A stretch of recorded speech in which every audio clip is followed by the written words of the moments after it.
আপোনাক এতিয়া খবৰ দিবলৈ আহিছো। ককা, আমাৰ গাঁৱত হেনো থিয়েটাৰ আহিব। থিয়েটাৰ? কি থিয়েটাৰ আহিব? নটৰাজ থিয়েটাৰ নেকি? নহয় ককা, তুমি থিয়েটাৰৰ নামো জানা নেকি? ভ্ৰাম্যমান থিয়েটাৰৰ নামনো কোনে নাজানে? যাৰ উদ্দেশ্য মহান, কিমানক যে ভাত দিয়ে, তাৰ উপৰি কিমান স্কুল, কলেজ, নামঘৰ, মছজিদ, গীৰ্জা, ৰাস্তা পদূলি নিৰ্মাণ কৰি দিলে তাৰ কোনো হিচাপ নাই। যা হওক, তেনেকুৱা এটি অনুষ্ঠান যে আমাৰ এই পিছপৰা অঞ্চলটোলৈ কেতিয়াও নহা অনুষ্ঠান এতিয়া আহিব ওলাইছে, আমাৰ কম গৌৰৱৰ কথা। আপোনালোকৰ মাজত আহি পাইছে তিনি নিশাৰ কাৰ্যসূচী হাতত লৈ। আজি গৌৰৱ উজ্জ্বল তৃতীয় তথা বিদায় নিশা।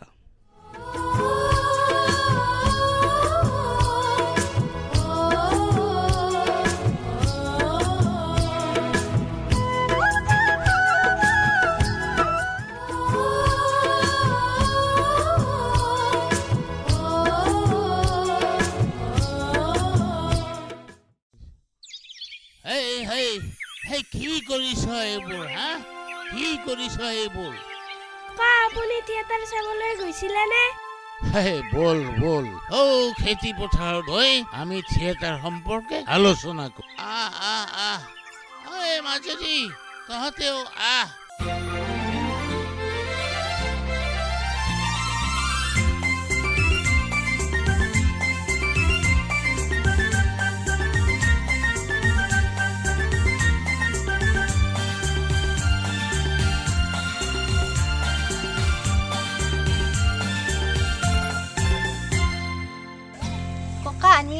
আনি আছা থিয়েটাৰৰ বিষয়ে কোৱা আকৌ।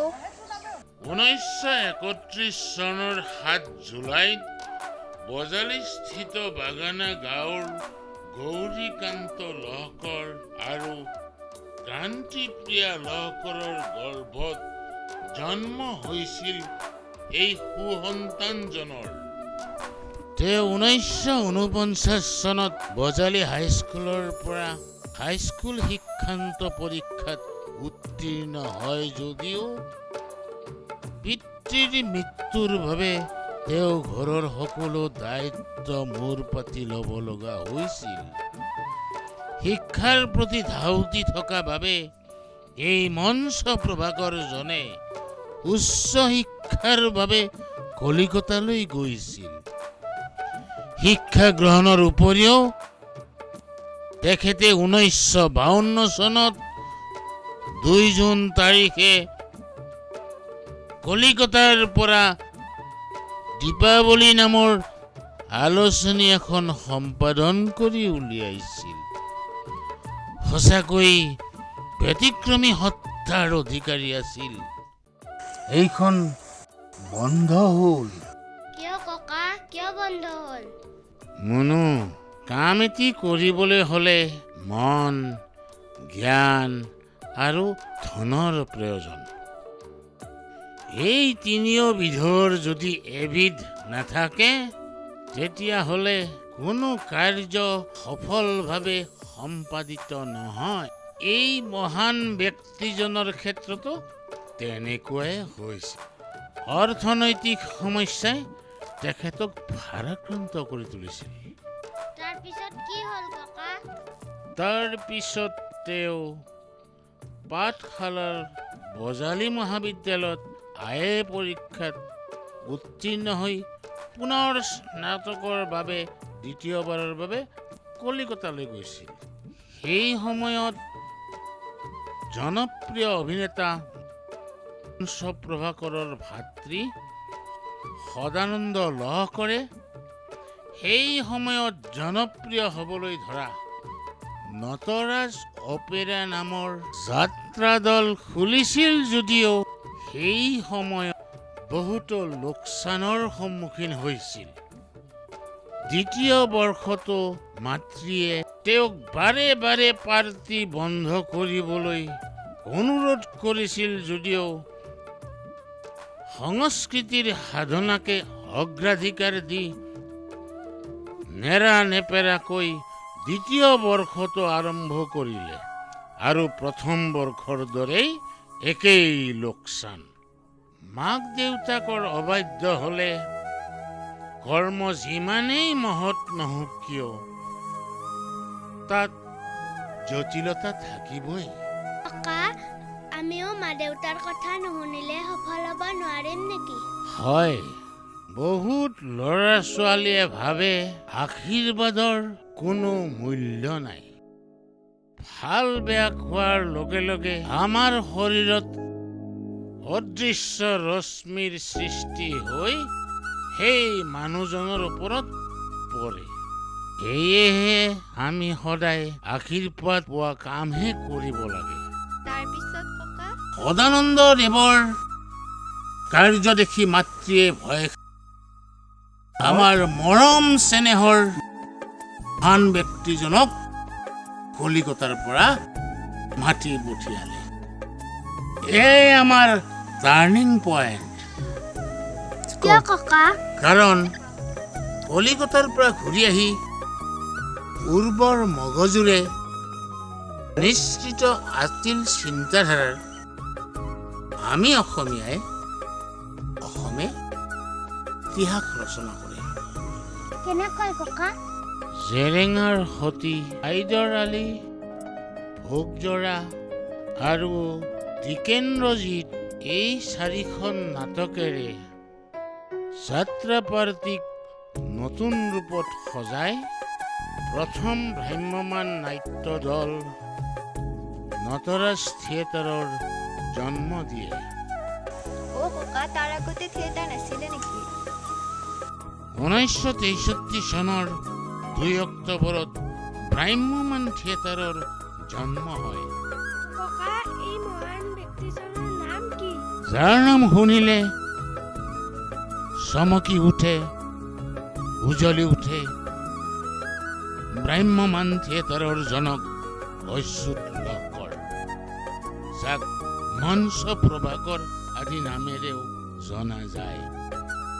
তেখেতৰ অৱস্থাও সেই দুখন নাওত দুখন ভৰি যেন। থিয়েটাৰৰ পৰিকল্পনা প্ৰায় বাদ দিও অৱস্থাতে পাঠশালাৰ কেইজনমান নেতৃস্থানীয় সংস্কৃতিবান সুহৃদ মহান ব্যক্তি কেইজনমানে আৰু তেখেতৰ মাতৃয়ে আৰ্থিকভাৱে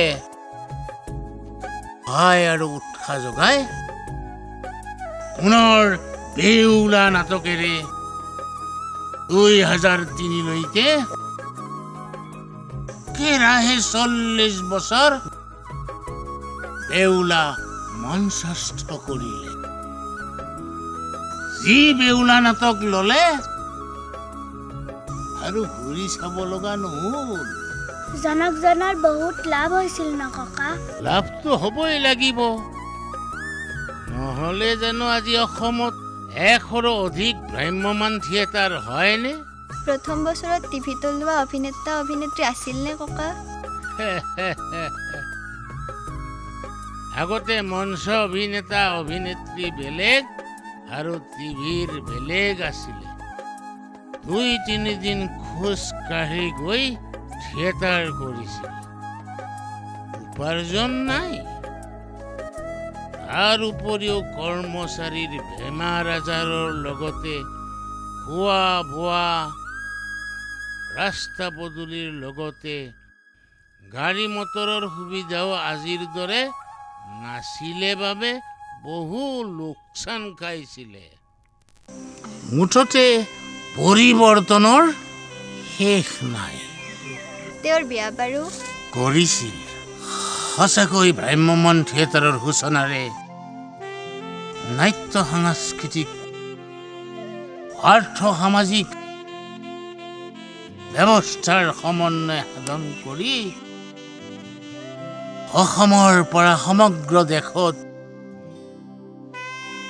নতুন দিগন্তৰ বাট দেখুওৱা যুগশ্ৰেষ্ঠ প্ৰাণৰ শিল্পী ভ্ৰাম্যমান থিয়েটাৰৰ জনক নটৰাজ থিয়েটাৰৰ প্ৰযোজক অচ্যুত লহকৰদেৱৰ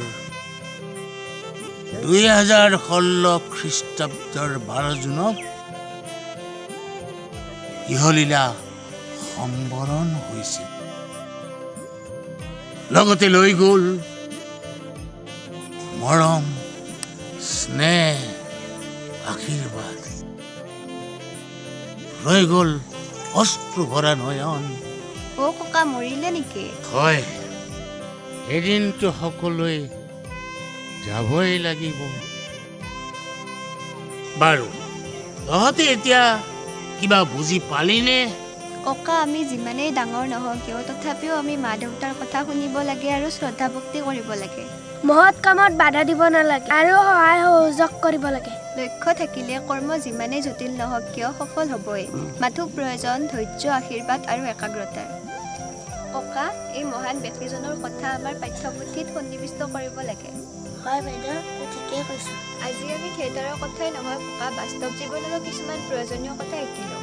ককা এই মহান ব্যক্তিজনক চাবলৈ আৰু একাজলি শ্ৰদ্ধাঞ্জলি দিবলৈ খুব মন গৈছে। আজি নহয়, সদায় শ্ৰদ্ধা কৰি আৰু কবি পৰ নহয় আপোন, তুমি মোৰ জীৱন হ'ব ক্ষিপ্ৰ, আঁতৰি নগৈ পুনৰ আহিবা, হৃদয়ত জিলিকি থাকিবা। বাচ্চাম আমি মঞ্চ প্ৰভাকৰ বাচ্চাম। 1997 চনত কমল কুমাৰে ৰাষ্ট্ৰীয় বঁটা পাবলৈ সক্ষম হৈছিল। 1966 চনত মঞ্চত চিনেমাস্কোপ প্ৰয়োগ কৰি দৰ্শকক আন এক চমক দিবলৈ সক্ষম হৈছিল।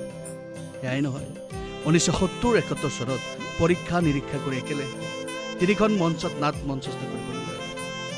1990-91 আলচুম অৰ্থাৎ ঘূৰণীয়া মঞ্চত নাট মঞ্চস্থ কৰিবলৈ লয়। মুঠতে পৰিৱৰ্তন শেষ। অসমৰ উপৰিও সৰু নেপাল, বিহাৰ, কাছাৰ, উত্তৰ বংগত বাংলা ভাষাত নাট পৰিৱেশন কৰি অসমীয়া আইৰ সঁচ ৰাষ্ট্ৰীয় পৰ্যায়লৈ নিয়াৰ চেষ্টা